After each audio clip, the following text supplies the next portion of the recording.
Hey guys, and welcome back to the JTO channel.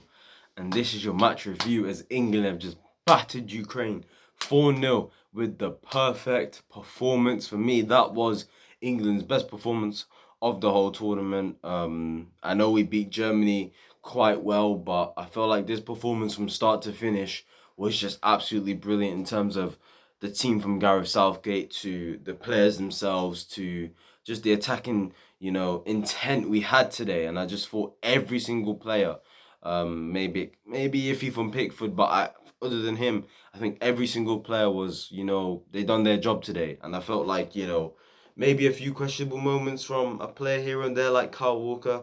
I don't really know if he's really great, but it is what it is. But hey, Luke Shaw was absolutely fantastic, showing why he's being picked over Ben Chilwell at the moment. At least we've got two very good left backs. You understand? Luke Shaw with 2 assists, if I'm not wrong today. One was for Maguire. What a ball in for the second goal. Maguire, for somebody who wins so many aerial duels, yeah, and for me does not score enough from set pieces for his club really and his country. I don't see him score enough. Got a bullet header on. Outstrength the guy who was marking him and powers it in, no chance for the goalkeeper.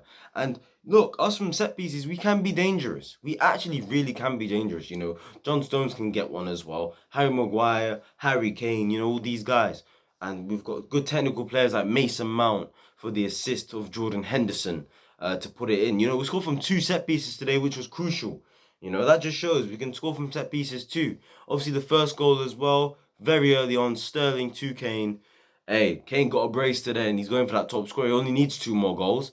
And us, I think we can beat Denmark. And I think he can get a couple goals in that game. If we get to the final, maybe he can get a couple goals then as well. So he can easily, well, not easily, but he can get top scorer. Right now, it's shaking Ronaldo. We did feel like, I saw many people say, you know what, there's an opportunity today for Kane to really get some goals and get this get his actual tournament really started and going for that golden boot. Obviously he was top scorer of the World Cup last year, so this year if he can get the top score of the Euros, that would be massive for him. And that would just show he's gone from having a shocking tournament to a very good tournament. So I will give praise to him. Raheem Sterling once again, direct with his play. I liked the fact that he looked to go forward when he could, get past players, try and create. You know what I'm saying? Obviously the assist for the Harry Kane goal, good assist, and he's been England's best player in this tournament still. Been England's best player by far, and I don't think he's getting enough credit for it. I'm someone who has slandered him in the past, even this year with the Euros, but hey, just keeps proving people wrong, keeps working hard, he keeps going, and fair play to him, you get me, been England's best player, and I don't think he's getting the spotlight he deserves. Right now, the spotlight's on Harry Kane, and rightly so, but I feel like it's not enough love has been given to Raheem Sterling, but oh well. I thought, Mason Mount coming back from isolation 10 days, didn't play at all against Germany. I thought first half, he wasn't really involved in the attacking phase of the game. It felt like Jadon Sancho and Raheem Sterling were mainly the guys getting on the ball. And every time Mason did get on the ball, you know what, it was looking all right. But I felt like Ukraine were isolating him a bit. So I got to give Ukraine a bit of credit for that. And every time Ukraine even tried to come at us with the ball, maybe a couple individual mistakes here and there from a Kyle Walker who... How Reece James is not playing over him, I do not know. I don't know what Reece James done wrong to get dropped after Scotland. I don't understand how Kyle Walker has kept his place. I don't get it at all at the moment. I'd even rather Trippier play there at the moment, but it is what it is. He's just some pace merchant that just literally relies on his pace to get himself out of trouble, do you understand? But hey, forget him for a moment. But Pickford was there when the ball needed to go out, although he had his questionable moments with the kicking situation. I mean, I don't know. Sometimes he annoys me. How about that? He just annoys me, Pickford. But like I said, when you got Maguire and Stones, Maguire, when he puts on an England shirt, he's a decent centre back.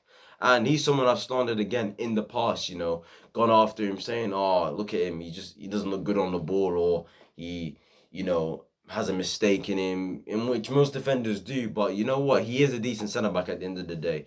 And really, that price tag, when when Man United spend 80 million on you, you expect to be one of the best defenders in the world. And I don't think Maguire's fulfilled that, but it doesn't mean he's a bad centre back. There's just a massive agenda against him, and I don't think people ever stop doing that. When people start doing something constantly, they'll get used to it, and that's when their egos will start to come out and not admit that, oi, this player's actually good, like Harry Maguire, like Raheem Sterling, players that, you know, have been slandered in the past and probably not had good seasons in the past, you understand? So, yeah, I've got to give credit to Maguire with a bullet header as well. Jadon Sancho came in today. Gareth Southgate gave him the chance. Everyone thought, he has an agenda against Sancho. And I thought he did as well. I still think he has an agenda against Grealish. I still think he's got something against Grealish. I just think he does. Don't ask me why.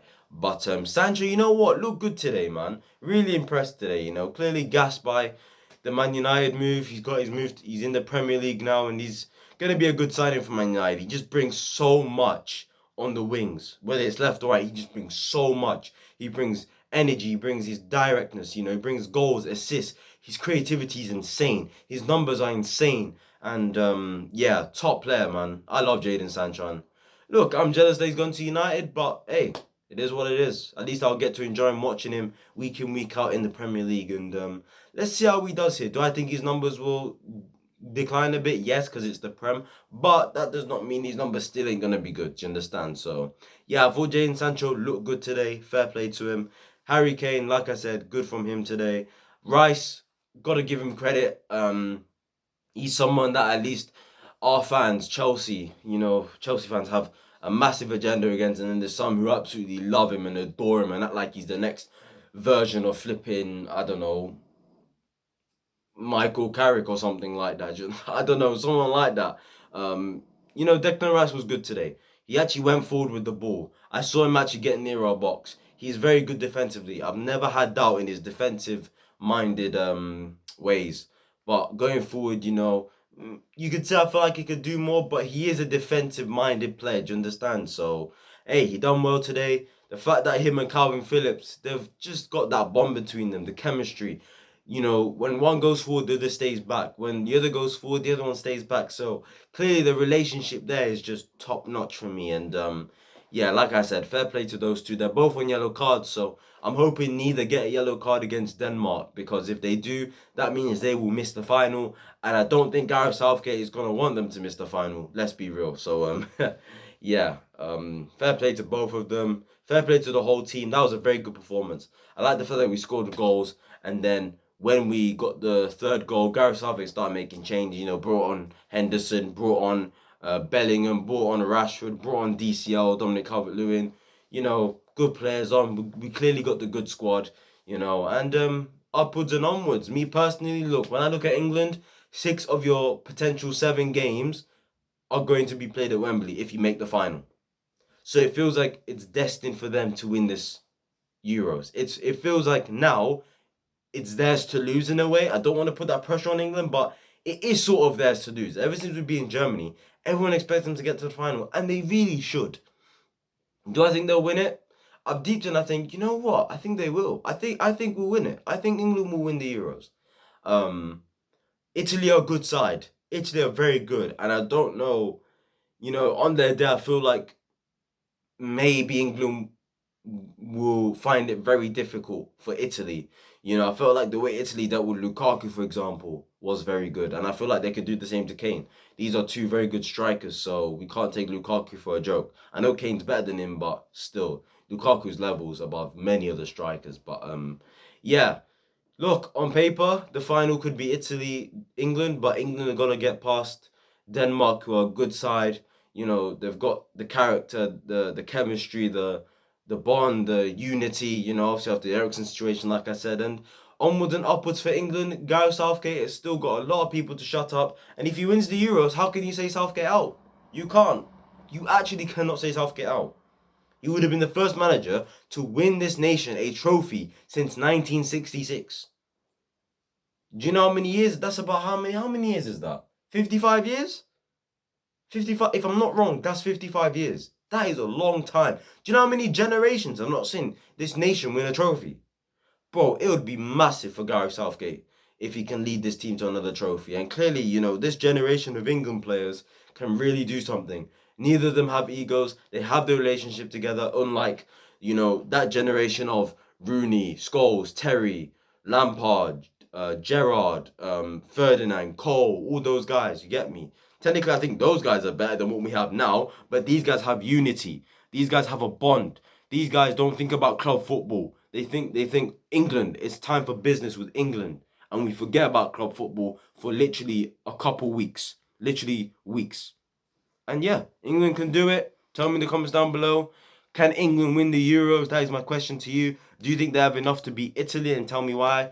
And yeah, this was the perfect performance. You know, I'd like to say every player did their job. You know, despite one or two moments from a Walker or a Jordan Pickford. Other than those two, I thought everyone else was brilliant. Everyone else done their job. And yeah, guys, can if England win the Euros, boy, it's gonna be a party this summer. In fact, we're gonna milk this for years to come. Onwards and upwards. If you did enjoy this video, please like, comment, subscribe, turn those post notifications, share my video around, and yeah, guys, I will see you guys back on Tuesday when we review the game, which is Spain versus Italy. That's the semi-finals, and then obviously we've got England, Denmark on Wednesday. We'll see what happens. Who will make the final of the Euro? Stay tuned. We're getting closer and closer to the end of this competition. It has been a fantastic Euro, so yeah, hopefully we end it on a high and England can win the Euros. I'll see you guys on Tuesday and Wednesday. Peace.